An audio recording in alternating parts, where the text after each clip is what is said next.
think we can go ahead and get started. Thank you again, everybody joining just now. Welcome to our webinar, True Love or Candy Coated Con, Identifying Romance Scams. Thank you for joining today on Valentine's Day. We're really looking forward to our conversation. We have a great group of panelists who will have introduced themselves in just a moment. First, please note this webinar is being recorded. It will be sent to all attendees tomorrow morning. It'll also be available on our website, StaySafeOnline.org, and on YouTube. And at any time, if you have questions, please put them in the Q&A chat box, and we'll have time at the end of the webinar to answer any questions that have come in.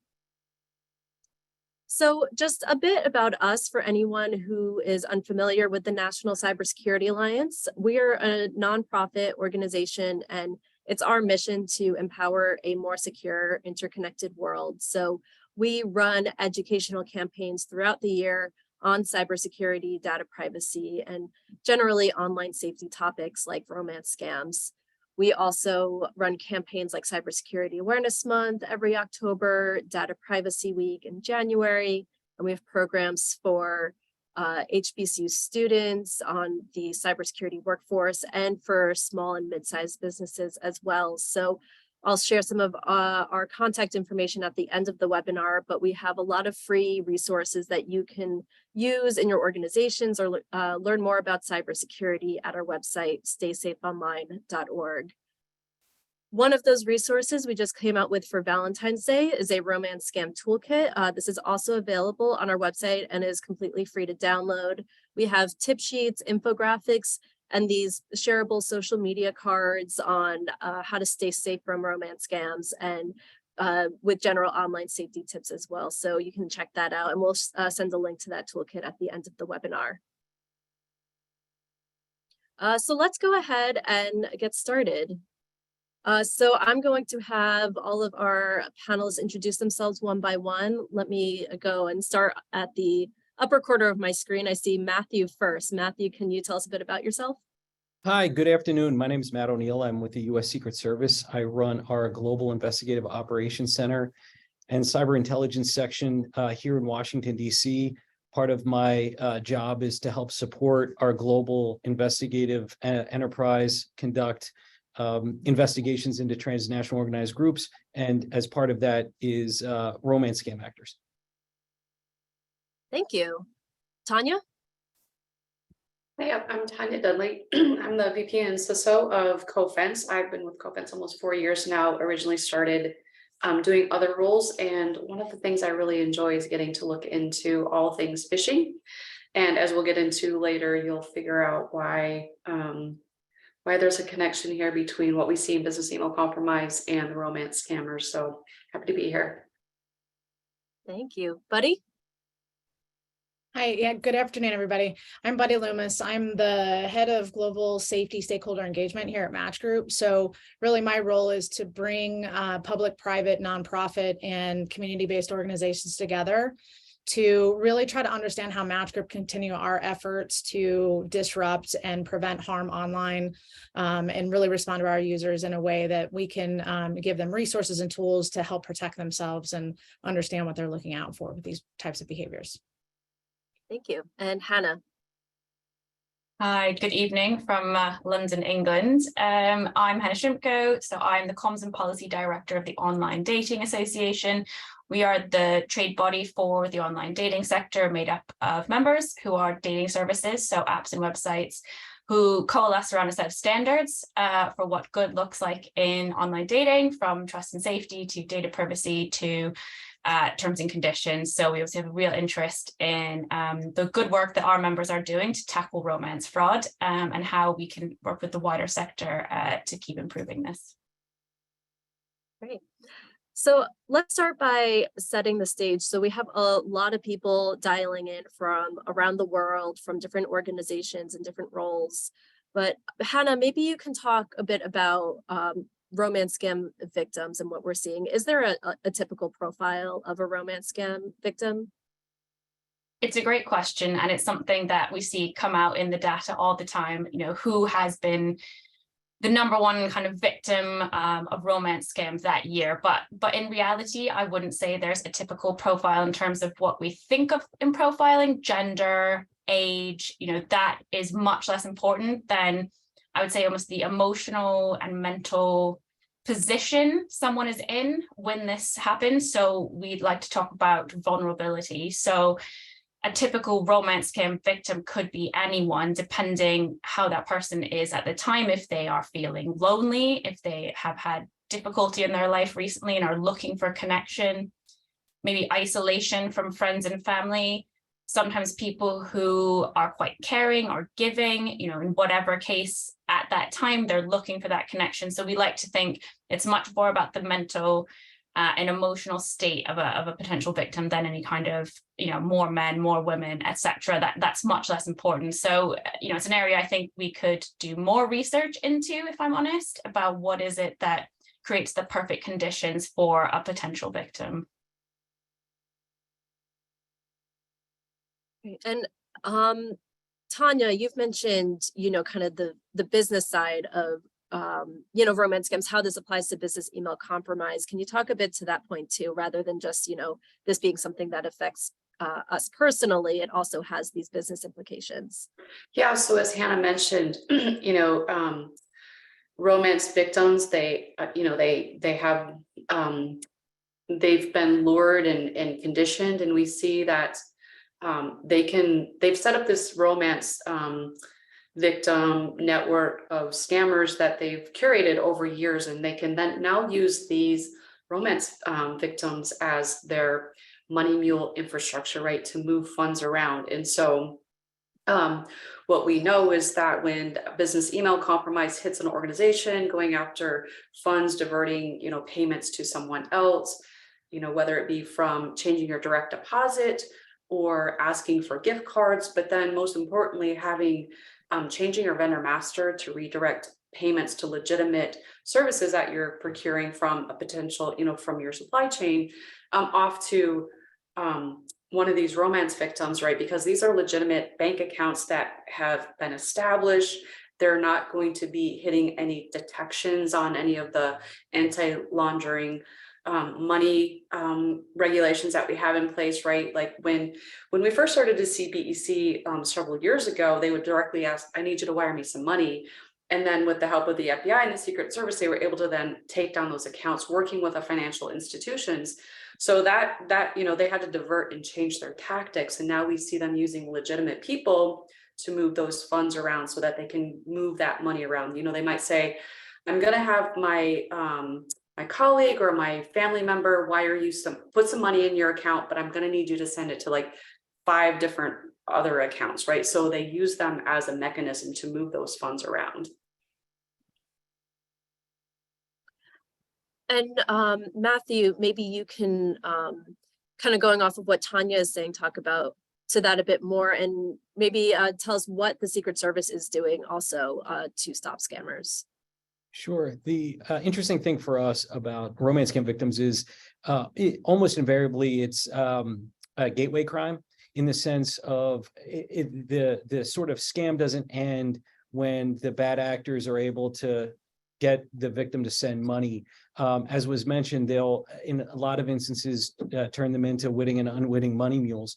And really, money mules are, for folks not all that familiar with it, it's really one of the centers of gravity that enable cybercrime to flourish, because it does help evade whatever controls are in place at financial institutions to move money amongst the mules out and then eventually overseas, whether it's through a virtual currency exchange or through a wire transfer to a bank overseas.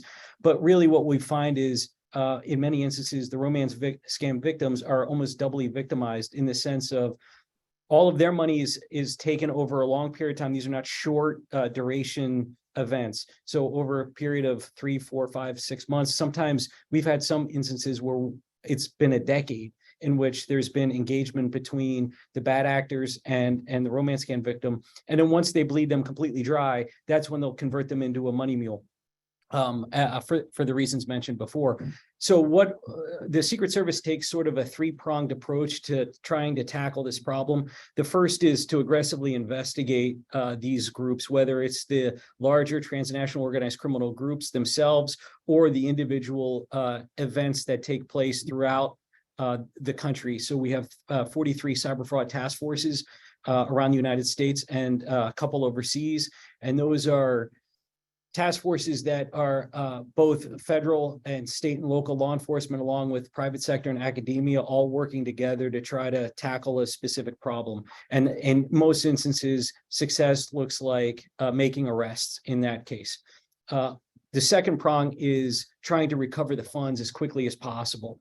And so the GIOC, or Global Investigative Operations Center, in the last 4 years has recovered approximately $270 million for victims, in which we didn't even have to go through the asset forfeiture process. We were able to get the money sent back to the victims within 24 to 48 hours of when the money was sent.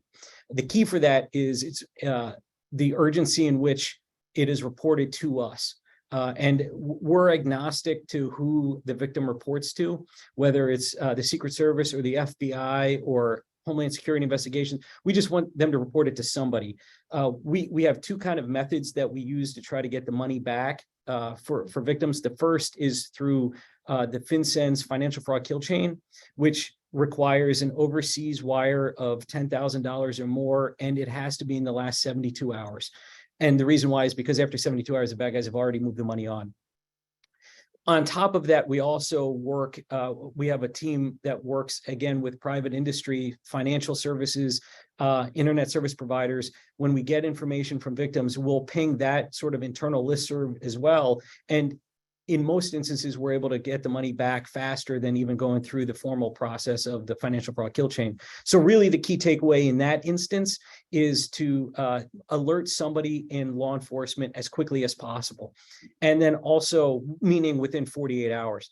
And then also report it to the IC3.gov, FTC's Consumer Sentinel. Let us know that this happened, because you're not the only victim, or whoever the victim is isn't the only one, right? These are enterprise criminal enterprises. And so it helps us link these cases together. And the third prong is the information, education, and outreach. So we'll work with whoever wants to talk about the subject with us, whether it's academia, private sector, other public sector partners, conferences. We spend a lot of time and energy working with anybody who's interested in talking about this subject. We put out our own public service announcements. We use the Secret Service social media to try to get information out, but really to try to further the engagement with the general public, and also with our trusted partners like the ones on the panel here, to find out what can we do in federal law enforcement, what can we do better to help stop the problem, because we recognize in a lot of instances, arrests are not going to solve the problem. A lot of these folks live in places around the world that we can't easily arrest them. So what else can we do? What are the tools in our investigative toolbox that can be used to help thwart this activity?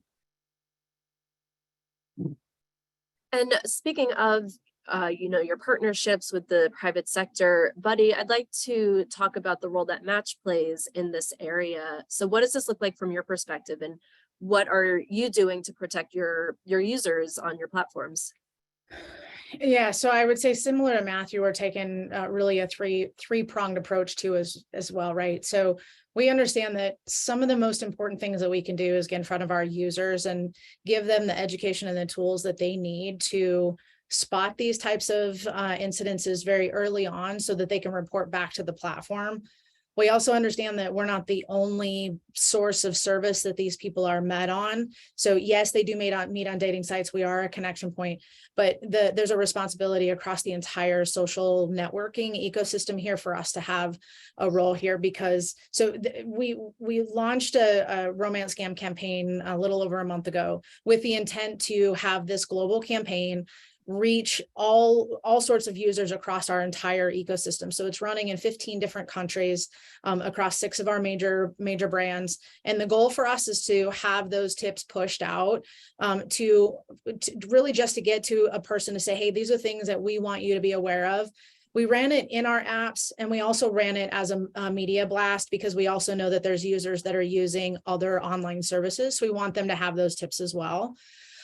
So that's one part of it, right? Is the education. It's both in-app education, and then it's going to be that more of that external reach.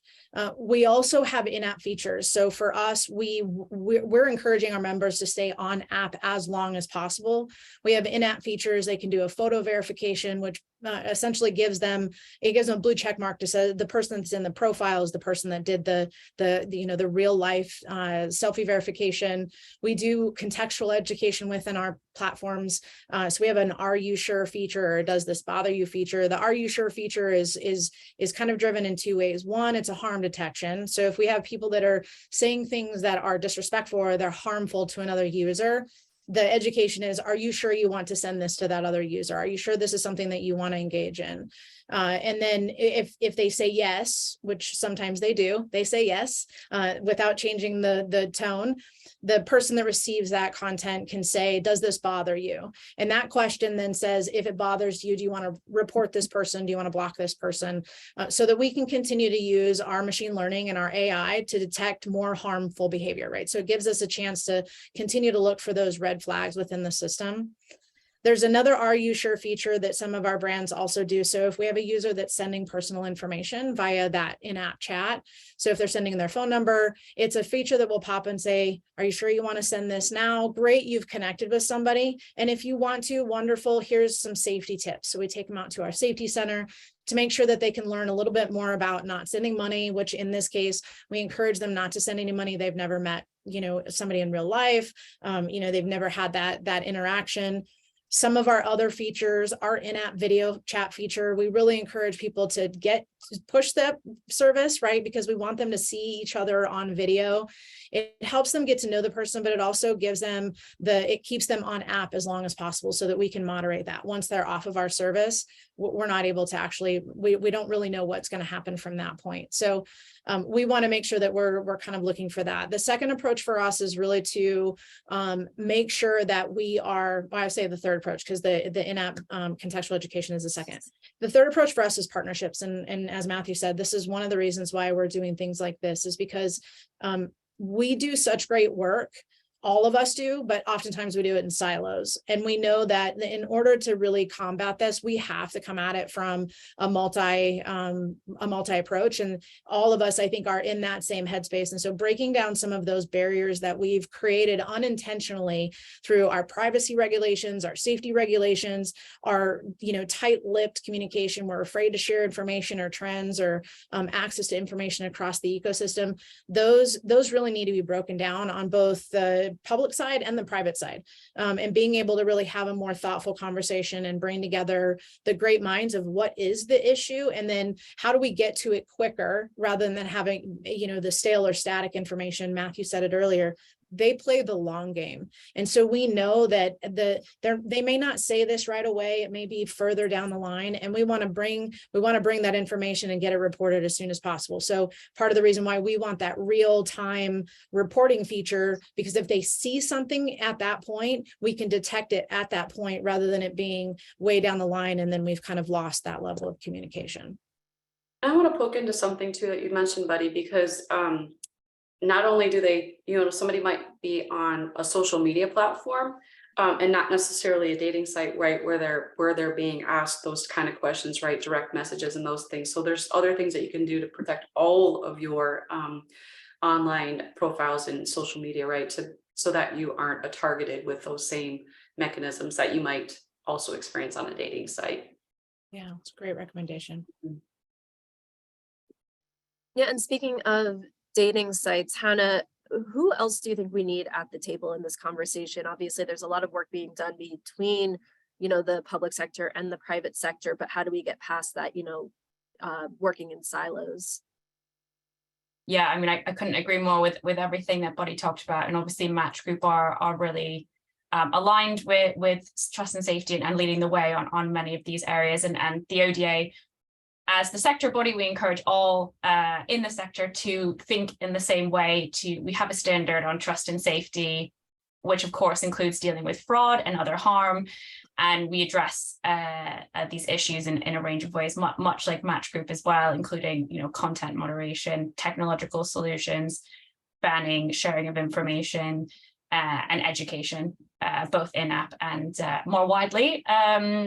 Very, very similar work. So as the trade association, we often see this siloed working because there's so much great work going on in different areas. So you've got the police and law enforcement working from their perspective. You have charities, civil society, NGOs working on the side of victims, on the side of kind of campaigning. So each country has different victim support campaigning. They have different awareness campaigning. They have consumer rights. Here in the UK, we have a lot of consumer rights groups trying to make people aware of scams. We have banks who are doing their own work on scams. And as the panelist said, money muling and the other things that come out of the initial romance scams. We have kind of independent investigative agencies, is how I might describe them. So you might hire someone if you've lost money to look into the case. If you feel that law enforcement isn't doing what you want, or maybe it's not a big enough case, you can hire privately someone to investigate. So we're all doing this work on romance fraud. And as we say, isn't just dating services, it is social media quite predominantly as well. So we need to all be at the table together, and I don't think we've necessarily cracked that yet, but I think we're moving in that direction. I think there's, much like this webinar, there's a focus on fraud, there's discussions on fraud. I've been at global conferences on fraud, kind of countrywide. It's really exciting. I think it's going to be a long journey because obviously we all work differently. And I think that sometimes there's an emphasis on technology solving problems, and obviously technology can play a huge role. And I talked about content moderation and can get into this later, but how to teach machine learning and AI to spot red flags that are potential issues. And obviously that's what Match does in order to be able to flag those messages that they see as a problem. But we also need an area of education. So private sector can do so much education, but we need government, we need schools, we need NGOs to work together to educate everyone from children to those who maybe are not digital natives and are new to using online services, which is really exciting, but they require different types of education. We also need to deal with data sharing concerns. So, many countries, I'm in the UK, and the UK and EU, we have the general data protection regulations with different data protection rules in different US states. So how can that be solved and play a role in sharing? Maybe it's between social media, dating services, and banks. Is there a role that we can share about actions or questions? I don't know the answer to that. And I think the discussions with law enforcement and the wider kind of legal parameters around actual deterrence to fraud. Matthew obviously spoke about these being criminals in foreign countries. It isn't just someone locally necessarily delivering this scam. So how can we create actual deterrence and make it feel like fraud is illegal rather than something that can be got away with, which it's a broad overview, but I think answering those questions could help us come together at the table and come up with solutions. Great. And we're getting a lot of questions about reporting, which I'd like to get to, and, kind of start sharing some practical tips for our audience members. Maybe Hannah, let's start with you on spotting a romance scam. I'd like to cover, what are the red flags? And also, are they different across different platforms? I mean, let me start by saying it can be very, very difficult to spot a romance scam. So please, if you do think you may have been a victim or you feel this has happened to you, do not be afraid or embarrassed to share, to report that to your service, to the police, to law enforcement, to friends and family.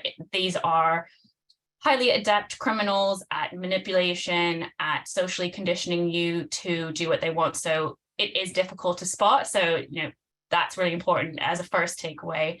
But there are some signs of fraud across platforms. It could be social media, it could be dating services, it could be, via email, it could be via a random WhatsApp you get. We know that fraudsters are using lots of different methods, but we say to look out for love bombing, which is a term that essentially means someone who's very, very interested very, very quickly. So they're immediately, I'm so interested in you. I want to talk to only you. I want to talk to you all the time. Just be careful if that is the way that it goes. You might feel some attempt at isolation from friends and family, some pressure to prioritize the relationship entirely. Those are red flags personally one could look out for, but obviously in the situation, it's very difficult to spot that. So, if that does happen, no embarrassment. One thing, and I think this has been mentioned, trying to move you off the dating service quickly, move you onto an encrypted messaging service or direct text or email, because as we talked about, dating services are able to monitor discussions, and they can have those reminders, or if it's something really problematic, immediately flag that in a content moderation system. So just remember, if you're going to private messaging, then you have nowhere to report or anyone to support you in that situation. Then it can move to essentially emotional blackmail and manipulation. This is when you get maybe a health scare, a health problem, or they want to visit and they can't see you in person, they can't meet for certain reasons, and then it turns into, I need money to do X, Y, and Z. And often at that point, the victim has been isolated from friends and family, they've been isolated into that relationship, and they're very, very emotionally invested, and it's difficult to get out of there. So, this is a very, very broad, overview, and I'm sure like a clinical psychologist could probably give very detailed understanding of that manipulation and the words that are used and the conditioning, but that is kind of how they play out. So what you can do is look for some of those initial red flags, but you can also take it upon yourself to do things like check the image used in a profile against Google Images, against TinEye, say, is this used in other profiles? Am I seeing this elsewhere? Obviously, a lot of dating services have technology that can help with that. So the selfie verification obviously matches the actual individual in real time to the image. So, maybe that's helping us with that now.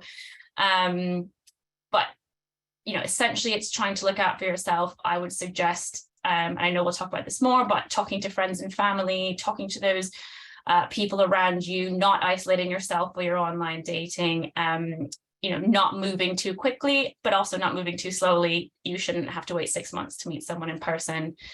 Those are essentially our kind of red flags and advice that go along with them.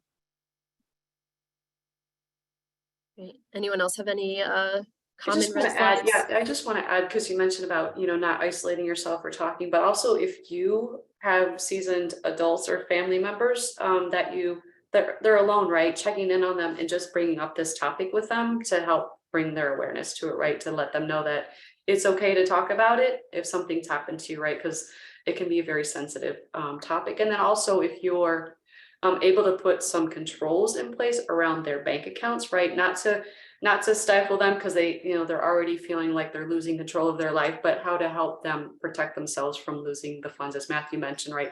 Having their bank accounts drained. Yeah, so that's an interesting question. What do you do if you think you, or especially a loved one, is in a romance scam? And Buddy, I'll direct that to you. And maybe you can also talk a bit about, how to talk to a loved one and what happens next. How do you report? Yeah, I think Hannah really put a lot of this into context for the group. At the end of the day, for me, it's removing the stigma around really what this is. And we unfortunately have done a disservice with this in doing a lot of victim blaming, maybe not intentionally, but this is not a civil issue. This is a crime. And oftentimes there's an education component behind when these are getting reported as, you should have never done that. Why did you do that? You don't have that kind of money, those kind of things, without understanding, as Hannah's point is kind of that psychological or that physiological response to somebody really caring and showing love and compassion towards an individual. And so I think there's a narrative shift that has to happen. We need to hold the scammers accountable. They're the ones really I would say, if we have to place blame, that's where the blame needs to be placed. And opening up our conversation to folks to give them the venue and the ability to stay safe, to feel safe reporting it. And I love the way Tonia put it is, really reaching across and saying, these are things that are happening in lots of different spaces. Scams can happen. We're coming up on tax season. So taxes are oftentimes a topic of conversation. Cryptocurrency has been exploited now in investment scams. It's really talking about the topic, not in just one siloed way, not in one specific type of crime that's occurring, but talking about it in general.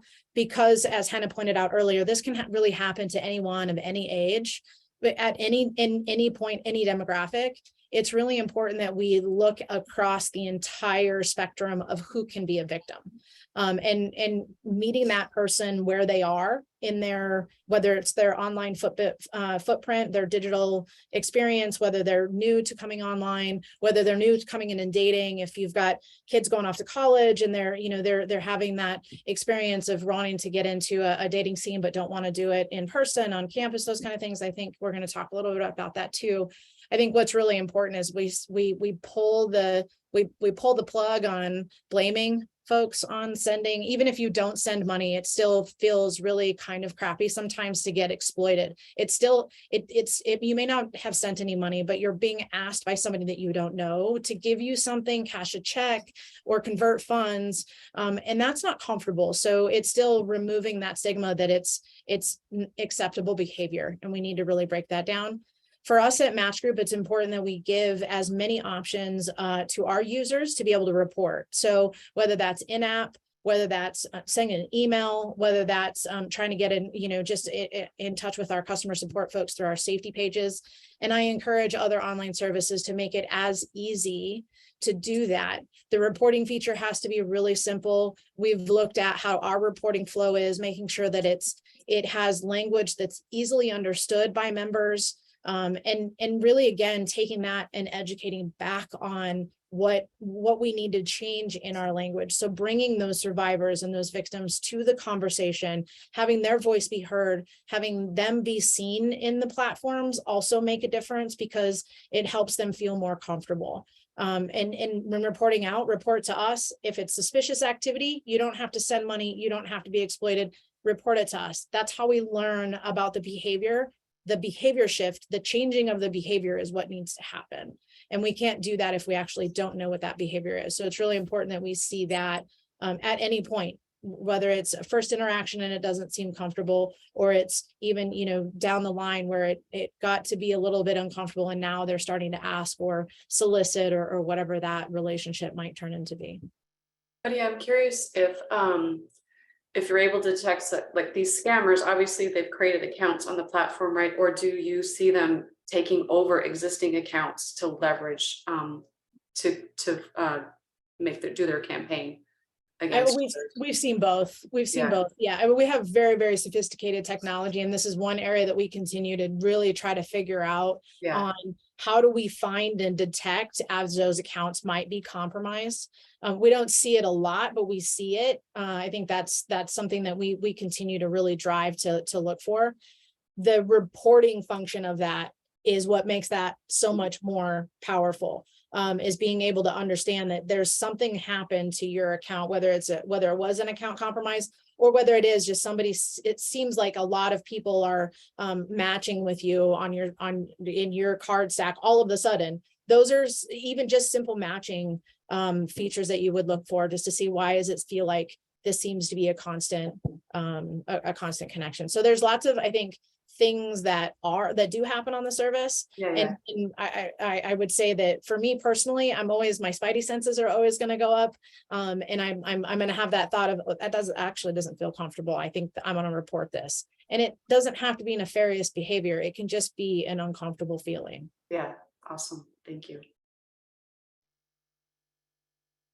So we have a question in here saying, if no money was lost, should the scam still be reported? So Buddy, from Match's perspective, the answer is yes. Absolutely. Absolutely. You should report it both on the online service and report it to whoever that agency is. Again, the more signals that we can put together, the more that we can look at the pattern of behavior, the more we're going to be able to detect that.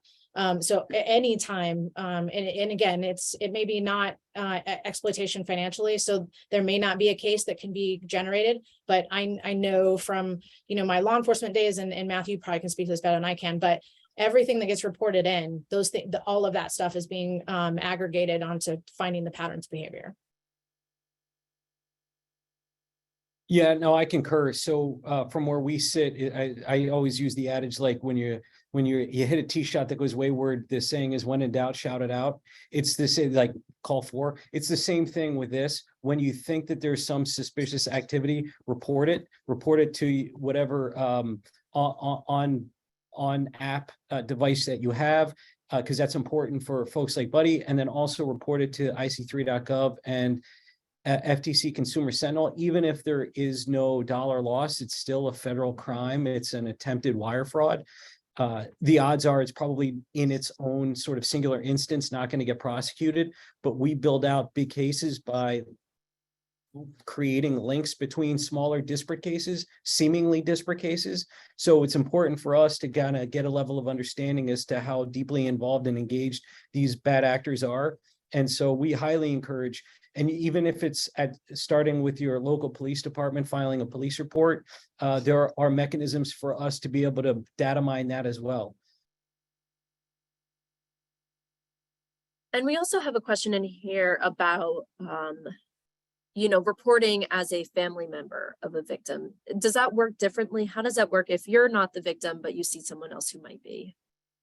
So for us, it's actually quite common for concerned family members to report that someone in their family they suspect is the victim of a romance scam. Some of the more difficult conversations that our agents have is with the family members, trying to explain to them that, yeah, in fact, the person that you think that you're sending money to or that you've been engaged with online for a long time is a, scammer located in a different continent.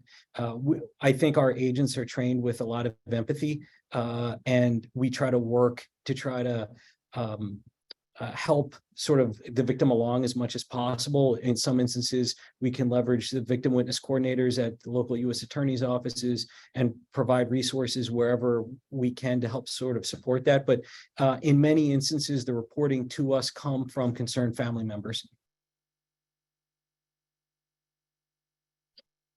So, and Matt, staying with you, talking about family members, we have also gotten some questions about parents talking to their teens or maybe young adults in college about romance scams. Do you have any advice for how to talk to younger adults about romance scams, especially those, this might not be happening on a dating platform where you have to be over the age of 18, but certainly still on social media.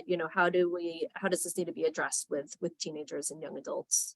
Well, I think that the advice, so I have two daughters in college, and so I've had many conversations with them. So I feel like I can give some advice, at least from where I sit on that. But it's not a lot different depending on age, because sort of the vulnerabilities that somebody at 17 might have would be the same as somebody who's 70, which is, again, as was mentioned, don't go off platform, don't go to third-party encrypted messenger apps, don't ever provide your account credentials, so username, password for your email, for your social media. Obviously, that's problematic. That could create a whole other host of secondary problems like sextortion, which unfortunately is somewhat rampant right now across all genders and across all ages. And then obviously never send or provide any account information.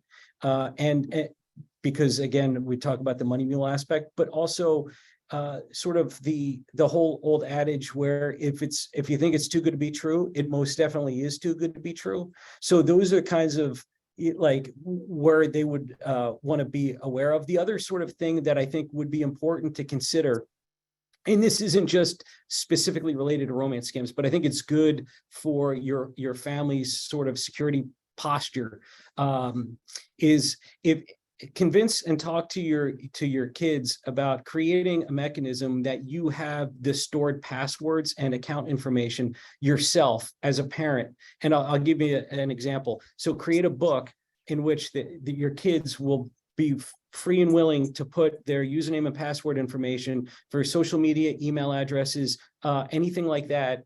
And then what you could do is you could then wrap up the book, put it in the freezer so they know that you're not snooping. But the reality is, and I sit and I'll speak from law enforcement's perspective, if in the horrible event that that person goes missing, time is of the essence, and relying on law enforcement to reach out to the ISP or the provider to be able to get that exigency to unlock, to find out who they've been talking to, that time is time that you might not have. So having that sort of security in place to know if I need to do this, I'm already sort of one step ahead, because sometimes it's been my experience, it takes several hours, if you're lucky, to be able to get to that point where we can identify who the person's been talking to. So having a plan in place and fostering that sort of communal sort of family, like, hey, we're all taking care of ourselves, doing that bank account information, all that stuff, have it in a spot that you need to, in case of emergency, sort of break glass.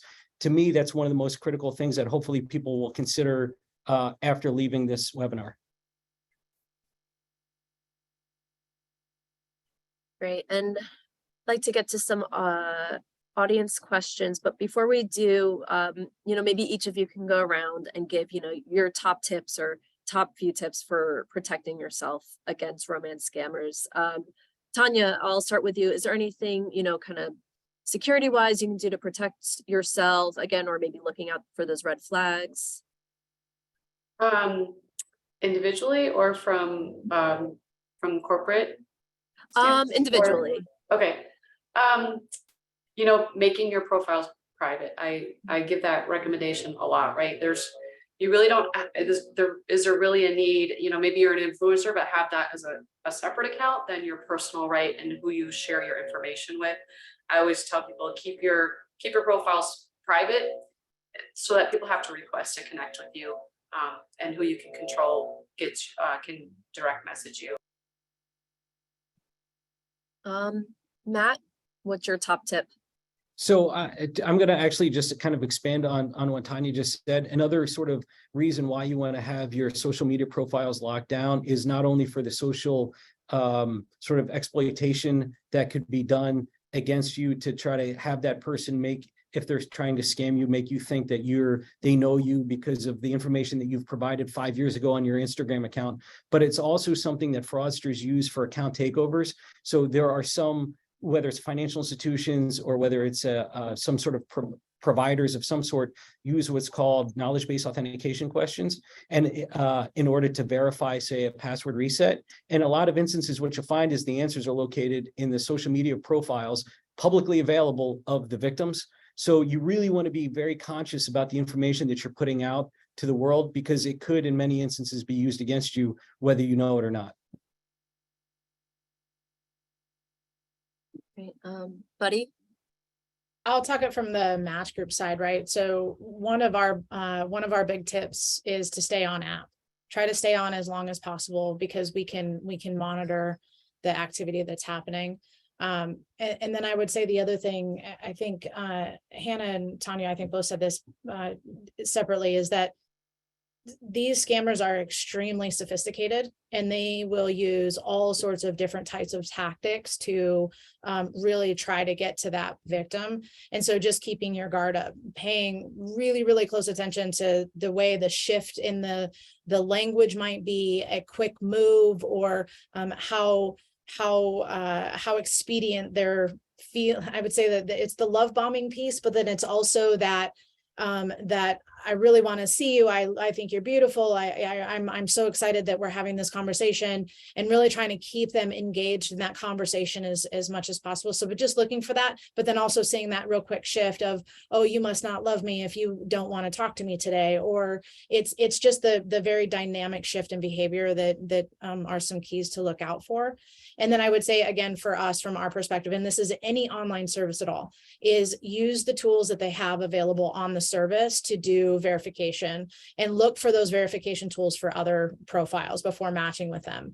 Most of at least our apps, you can't communicate without actually first matching with anybody. And so it's not like they can message you without having some sort of match. So when you do match, be thoughtful about looking at the profile, really trying to get to know the person just from their profile. And if it's not somebody that you don't want to engage with, you block and move on. And it's just understanding those personal boundaries are extremely important. And if somebody tries to break those personal boundaries after you've identified those, that's a big flag. If they're trying to get you to do things that you've already said you will not do, that's usually an indicator of either a bad actor or somebody that's trying to compromise you. Hannah, what's your I'll top just tip? do a quick 5-pointer because we have very we worked a lot with a lot of people on our top 5 tips to stay safe while online dating, and most of them have been said, so I will just do the top line. So get to know the person, not the profile. Get to know who you're really talking to, meet them in person when you're ready. Don't let it go on too long. Stay on the dating messaging service. That's been gone into. Never ever send money to someone you've only met online, full stop. Talk to your friends and family, keep engaged. Don't let yourself get isolated. Don't be embarrassed. Talk to them about what's happening and stay in control. Don't share your personal information. Don't share too much about yourself. Take your time and be ready when the time comes to meet. Great. So we have a bunch of questions in the chat, and I'll direct the first one at Matt. Are the perpetrators of romance scams typically just one-off individuals, or are there overseas groups that are doing it for larger payouts? Like, is this, again, individuals, or is it more organized crime? This is organized crime. It is sophisticated. It is they're using in some instances even deepfake technology. These are not typically one-offs, guys that are just sort of individual fraudster entrepreneurs. There's an entire sort of enterprise business model that these fraudsters use. Think about how long it takes for them to sort of cultivate some victims and then move money over many, many years. And so one of the things, just to kind of highlight how important it is for us as an agency, is a lot of this criminal activity originates out of West Africa. And so we are creating a multi-agency, multinational task force in Pretoria, South Africa, to try to tackle the problem where it's originating from. Back in January, I believe, we indicted 9 folks who are members of an organized group called Black Axe, which is a business email compromise group, but also leveraging, again, romance scam victims. They're all part of the ecosystem. And so it is transnational in nature. It is definitely organized, and it is these are complex groups that operate all over the world. And could I just add to that as well, that sometimes in these criminal gangs, the lowest level of a person perpetrating the scam may also be a victim, through forced labor. So it's a bigger problem than a simple, as Matthew said, a one-to-one kind of romance fraud. Yeah, I'll also add too, we've even seen scenarios where folks have traveled overseas and to think that they're going to meet with the person finally. And then once they arrive in, say, country A, they get diverted to country B by saying, oh, so-and-so can't be here, but they're in this other country. Here's this important, briefcase, take it to them. And there's drugs and other sort of things. So not only have you been a money mule, but now you're also unwittingly muling drugs or whatever. And we've also seen scenarios too where folks have traveled overseas and then they've arrived and then have been, beaten, robbed as well. We have a question here. Are there certain flags in a profile that makes someone more of a potential target? So if you have an online dating profile, is there anything you should be careful not to include, I guess, that might make you a target? Or is it, Hannah, as you were saying earlier, something that really just truly happens to everyone? Well, I think actually, Matthew, you touched on it, and Tonia and Buddy as well. You know, be careful about the personal information that you put in your profile. You certainly don't want to put any personally identifiable information. So we have members of the Online Dating Association who check profiles before they go up, and people unwittingly put their license plates, their house number, you know, all sorts of personally identifiable information. Just be very careful that's not in there. Be careful what you say about your hobbies that identify where you live are too specific. Just, you know, keep it general until you have met someone and trust them. Yeah, and I'll only add to that too, is that there's lots of things that these scammers will do to exploit. It could be, and that I think somebody had asked about, you know, taking pictures from another social media site and putting it on a dating site or vice versa, right? All of that stuff can be used. And so if there's a photo that you're using, you match with somebody, they use that photo to go out and look for you on your social media, and maybe your social media is open and not private. To Tonia's point, it's now they've got a lot more personal information. They've got names of friends. They can see who you're interacting with, maybe where you checked in to, your concerts, your shows. All of those things build confidence, and that's what these scammers are trying to do. Is they're trying to build that high level of confidence to get the trust. Is when that trust happens, is when they start to do that more in-depth financial exploitation. So I think the big point there is, you know, in the dating space, we want to create an ability for people to come on with some level of anonymity and show up authentically and be their true self, because they're trying to connect with another member. That vulnerability oftentimes is exploited. And so it's just, again, being cautious. To Hannah's point, get to know the person, not the profile. The profile is not going to show up for you. The person in real life will. And so that's why we encourage some of those other safety features that are built in within the system, to use those to really, you know, get to know the person rather than just what you might be seeing artificially. We have a question in here. Someone from a financial institution is asking, when a customer contacts us saying they were scammed, is there an agency you recommend us having the customer reported to first in terms of recovering the funds the fastest? So from our perspective, I would have them start with their local Secret Service office, of course, where we have 70 some offices around the United States, large and small. If for whatever reason they don't get the satisfaction that they need for whatever reason, I wouldn't stop. I would also call the local FBI office. I would call the local police department, and I would also file IC3.gov reports as well. I would be a very vocal victim if I lost money, and I encourage that as well. We also have a question, I think for you, Matt. What about sextortion scams? Where should those be reported? Is it, you know, the same process? Yeah, I would definitely. We've worked a lot of cases related to sextortion lately. As a matter of fact, I had a team of 4 flying across the world just over the weekend on a large sextortion case. The Secret Service works sextortion cases. They're computer fraud cases at their heart. The FBI works them. HSI works them. Most of them are probably. Now, I will say for a quick second that the Secret Service trains thousands of state and local law enforcement every year at the National Computer Forensic Institute in Hoover, Alabama. It's a congressionally funded center of excellence to train our partners in our task forces on how to work computer crimes. But in many instances, sort of the tools in the investigative toolbox of a local investigator might not reach the international level. So certainly victims of sextortion should reach out to us in the Secret Service or FBI or HSI, and don't stop until you've gotten to speak to an agent and get their information and report it and make sure that they're taking it seriously. And if they're not, continue on to report it elsewhere. I promise you, if you call the Secret Service, we will take it seriously. And I'm sure my partner agencies will as well.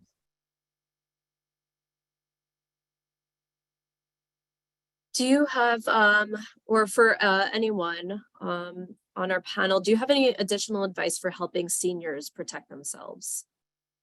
We have someone that works with a community of women over the age of 50, looking for additional advice for seniors.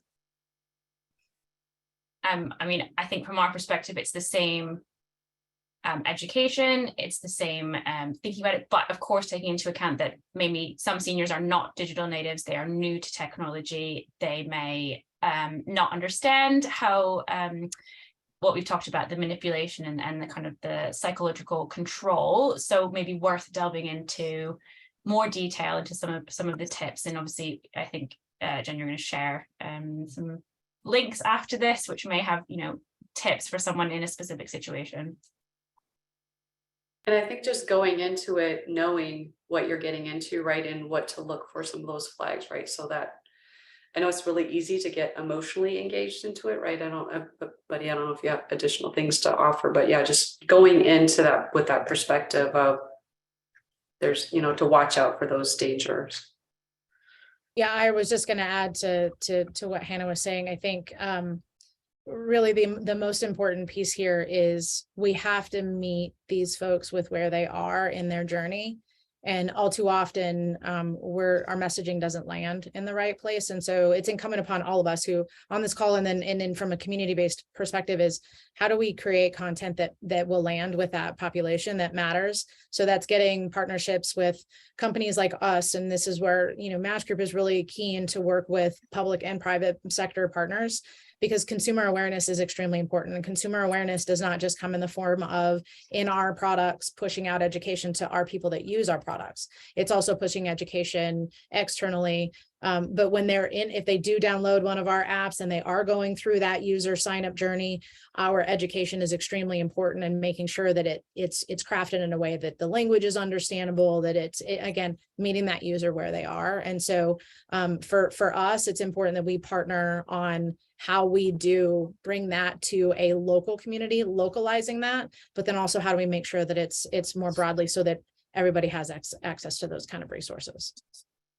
And just thinking of the question in a community sense. So, you know, if an older person is more isolated, the fact that it is a group working together, you know, to keep that conversation going between that group, you know, whether you're, you know, it's just friends or it's an official kind of community group, you know, encourage that sharing and not allow that isolation to happen is a great tip. Yeah, are you aware of any you know, communities or places or groups where people can go that, you know, people that have been victims of these scams? And, you know, unfortunately, we talked about this is all too common and other people have gone through it though. Do you know of support groups or just, you know, what you can do if you're a victim?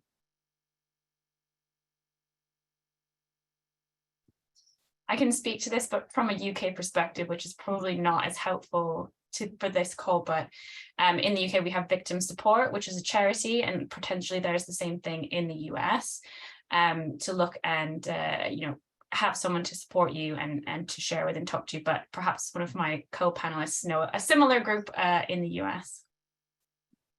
So we partner with the Cyber Support Network here in the U.S. that is it's a great organization, and Jennifer, I'll make sure you have that information following the discussion today, so you can send it out. But it's a small nonprofit organization that works specifically on they've created a peer support group, and that peer support group does help victims of financial exploitation.